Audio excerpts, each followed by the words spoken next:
Hello, and welcome to today's video. In today's video, I'm going to give you a chance to practice your English listening skills. We're going to have a conversation. I'm going to talk to you about a variety of different topics, and you're going to have a chance to practice listening to and understanding real-world spoken English. This is a topic, or rather a video, that many of you have requested, and I think it's a great idea because honestly, the more you listen to English, the more exposure you get to the English language, the better your English will become and the faster you will improve. Now, today I'm going to tell you a bit more about myself. This is not something I normally talk about on this channel. The focus is normally grammar, vocabulary, speaking, and pronunciation, but I know many of you are curious about my background, how I started teaching English, so I thought this would be a good opportunity to share a bit more about that with you. First of all, I was born in Vancouver, Canada. Vancouver is a city on the west coast of Canada. It's a city on the Pacific Ocean.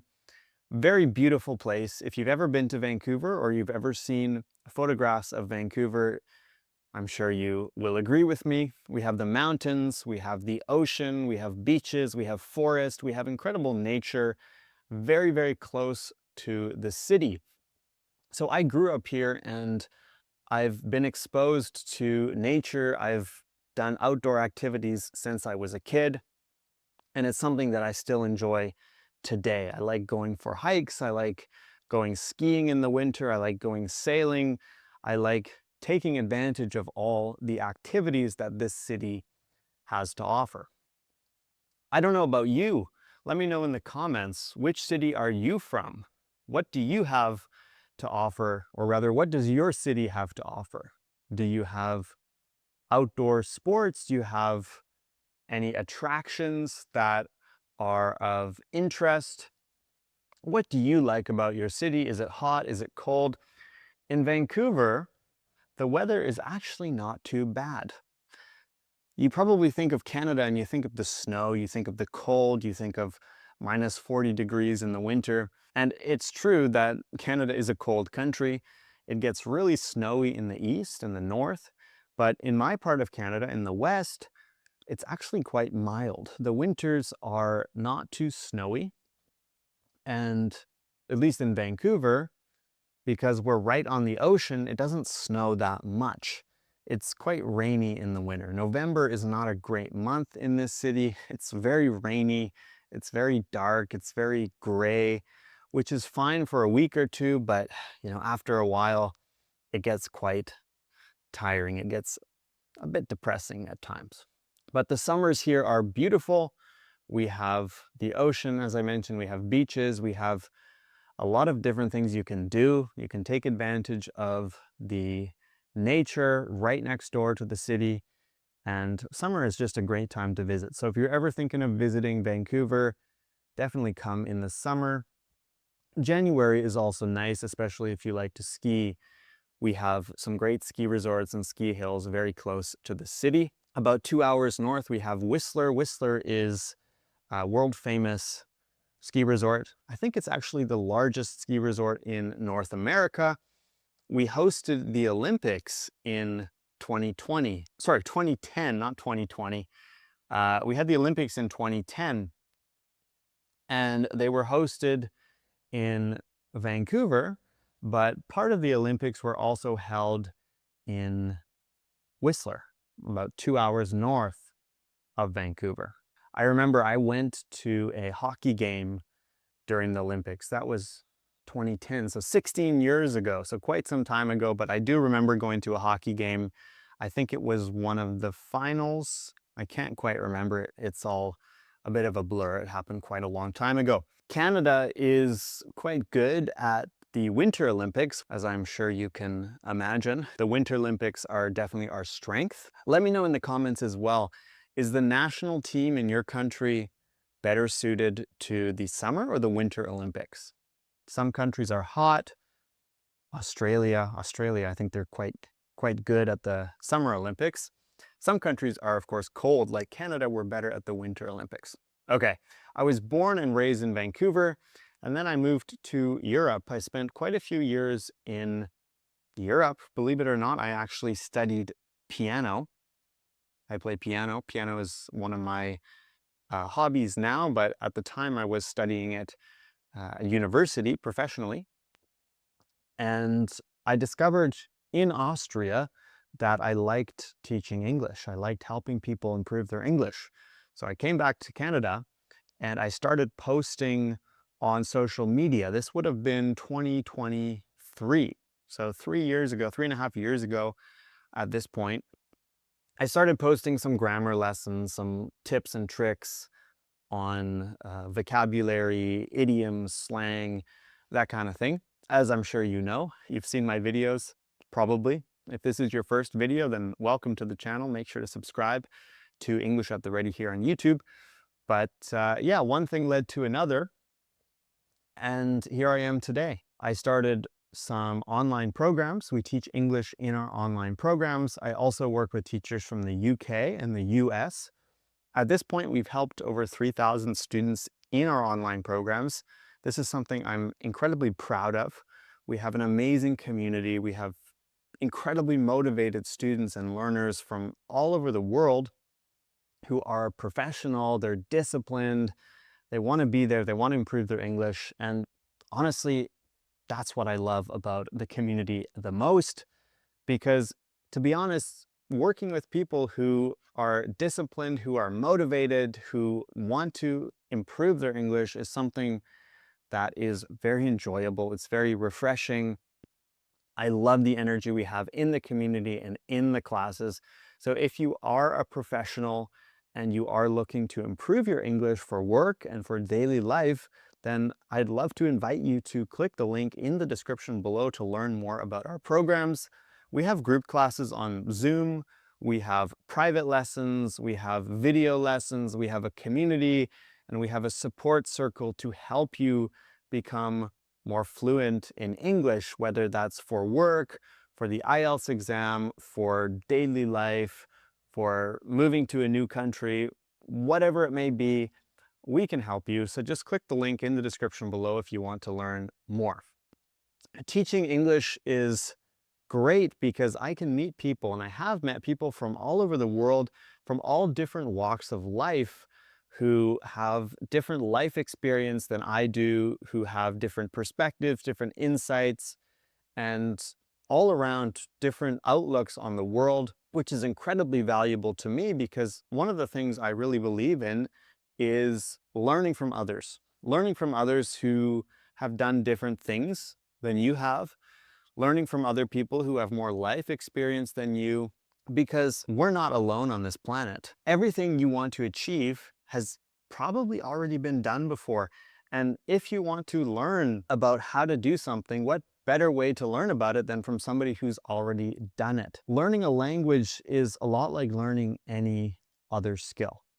You have to be disciplined, you have to be motivated, and you have to put in the effort and the work consistently.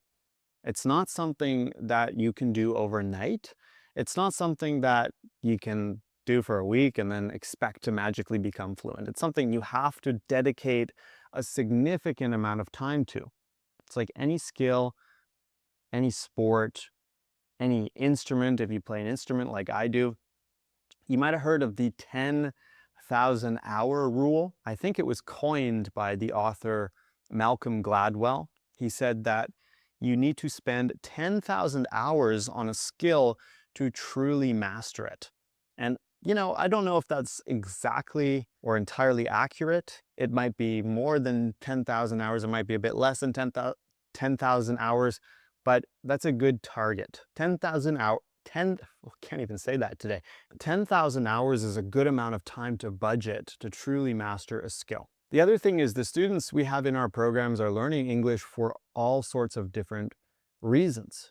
We have students learning because they want to move to an English-speaking country, or maybe they're already in an English-speaking country.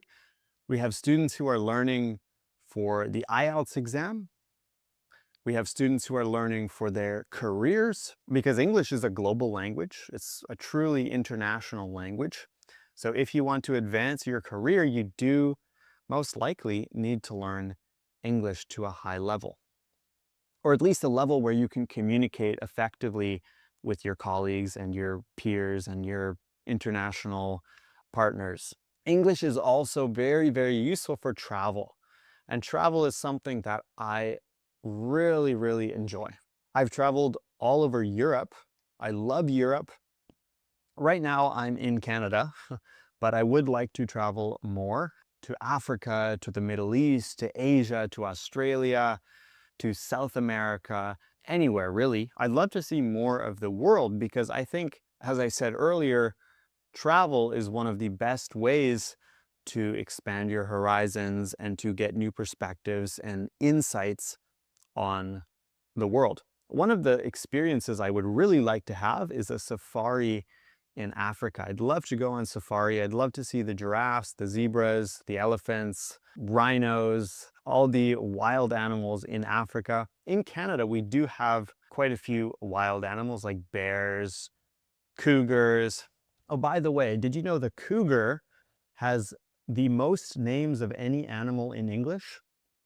Cougar, mountain lion, puma, panther, these are all the same animal, believe it or not. So we have a lot of cougars. We mostly call them cougars in my part of Canada, but in other parts of the world, they call them, as I said, mountain lions, panthers, pumas, and cougars. Cougars are especially dangerous. Bears are dangerous, grizzly bears are dangerous. And we also have an abundance of sea life, wildlife, aquatic life in the ocean. Whales, blue whales, orca whales or killer whales are the same thing. Seals, sea lions, sea otters. Actually, 2 months ago, I went on a wildlife safari here in Canada on the ocean. I was in Tofino. Tofino is a very small town on the west coast of Vancouver Island. So right on the Pacific Ocean. There's nothing between Tofino and Japan. It's just ocean for thousands of kilometers. And I saw sea otters. I saw whales. Can't remember. I think they were humpback whales. And I saw seals. So very, very interesting. I love wildlife. I love nature. I love animals. And seeing those animals in the wild is a totally different experience than seeing them in the zoo or the aquarium. Especially for those big animals like whales or dolphins. In my opinion, it's just not fair to keep them in such a small enclosure in the aquarium. So seeing them in the wild is definitely the best way to do it in my experience and in my opinion. If you're ever in Canada, you have to see the wildlife. You have to go whale watching. You have to go see the whales. We have so much amazing wildlife in this country. One of the big problems that we're having right now in Canada, as I record this video right now, it's July, so it's midsummer. We have a lot of wildfires. We have so much forest in this country, and the forest burns, and burns quite easily, either from lightning. A lightning strike could set the forest on fire. Unfortunately, some of the fires are also man-made. So people smoking cigarettes and discarding the cigarette butt, people maybe having campfires. Right now there's a campfire ban, so you're actually not allowed to have campfires, believe it or not. This has been in place almost every summer for the last 5 or so years because we do have a lot of wildfires. And these wildfires are not only devastating because they wreak havoc on communities, small towns, small villages, people's property, but the smoke that they produce travels a long way. It goes up into the atmosphere. It travels for hundreds of kilometers. So there might be a wildfire 300 kilometers away, and even in the city here in Vancouver, we'll experience heavy smoke. Unfortunately, we're exposed to the smoke and the particles of the smoke, which really aren't good for your health. It's really not something you should be breathing in. And a lot of people actually wear masks, especially if you are immunocompromised or you're vulnerable, maybe you're elderly, you've suffered from a respiratory condition. It's really not healthy to be breathing that stuff in. And it's also quite frustrating because you can't get out of the house, you can't go for a run, you can't breathe in the fresh air anymore. So this unfortunately has been a problem over the last few years, and it's getting worse and worse. Last winter in the local mountains here, we didn't have a very thick snowpack. What this means is that every winter we get snow and we get what's called a snowpack. And in the spring, the snowpack melts, and the bigger the snowpack is, the more water will come rushing down through the rivers. But unfortunately, recently the snowpack has not been very good. It's been quite small, which means that the forest floor, the dirt, the soil, the brush, the underbrush has been very dry. And that obviously leads to forest fires because it just takes one spark to set a tree on fire if the tree is very dry, if the timber is very dry. And once that happens, it's incredibly difficult to put out. And then you have little fires that combine and they create these huge fire complexes. So this is a problem that's unfortunately been affecting Canada recently, as it has also affected other countries in the world. I've been following the news in Europe, Australia, Russia. They've had similar problems this year and also in the past. Let me know in the comments, do you have any natural disasters in your country? Maybe earthquakes, maybe forest fires, maybe droughts, maybe floods, monsoons, hurricanes, any natural disasters. Let me know in the comments. Unfortunately, it seems like they're getting more and more common. Okay, let me know in the comments, how much of this video did you understand? I was talking to you in a more casual, informal way about a variety of different topics. We normally don't discuss these topics on this channel, but of course it's important for you to be exposed to English and to be exposed to as many topics as possible. If you want to study English with me, click the link in the description below. We have several programs available: group classes, private classes, video classes, a community of like-minded learners and teachers. So don't miss out. Click the link in the description below. I know you're going to love it. If you found this video useful, if you want me to do more of these videos in the future where I talk, where I answer your questions, where you can practice listening, let me know. I really, really value your feedback. It's been an incredible 3 years on the channel, and I'm really excited to see what the future has to offer. Thanks for watching. I'll see you in the next video, and bye for now.